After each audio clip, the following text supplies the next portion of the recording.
Well, a special report for you here on Connect World tonight. Women in Saudi Arabia don't have the same rights as men. You probably know that. They're not allowed to travel without authorization from their male guardians, and they can't vote in municipal elections. Driving is an issue too. While there are no traffic laws that make it illegal for women to drive in Saudi Arabia, there are religious edicts that are often interpreted as a ban on women drivers. Well, now a group of women in the country wants to change that, as Atika Schubert reports.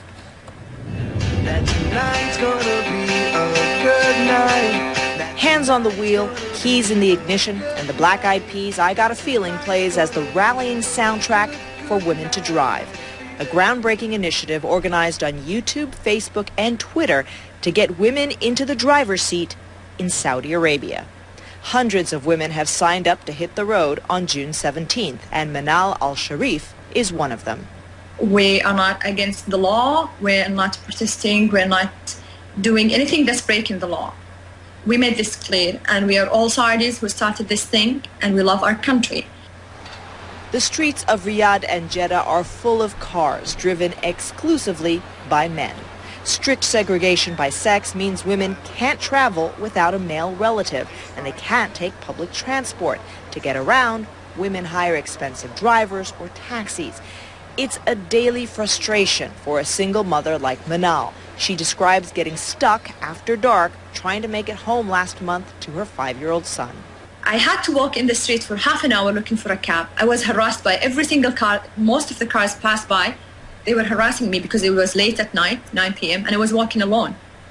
And I kept calling my brother. His phone was off, to come pick me up, and I was crying in the street. I'm a grown-up woman. I'm a 32-year-old woman, a mother, and I was crying like a kid in the street because I couldn't find someone to pick me up, to take me back home. أول شيء, first of all, where's your left foot? So Manal and dozens of other women decided it was time to take the wheel.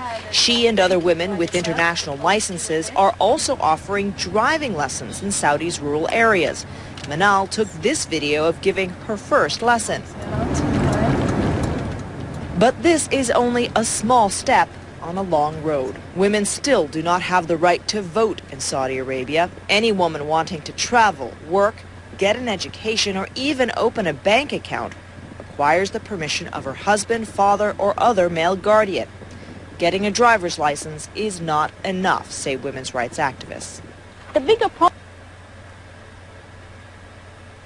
But Women to Drive says their push is a start.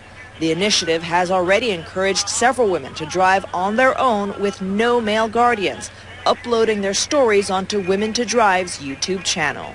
We say a saying in Arabic, أول الغيث قطرة. The rain starts with a drop. So this thing is really symbolic thing for us women driving. Very basic need, very insignificant right for us. And I think this will encourage women to take action, to take lead in their life. Now Women to Drive is gathering signatures for a letter to Saudi's King Abdullah, informing him that as of June 17th, women will be in the driver's seat. Atika Schubert, CNN, London. Well, women across the Middle East are breaking down barriers. Right here on CNN, we featured some of their stories. Here's Reza Sayer for you. For Pakistani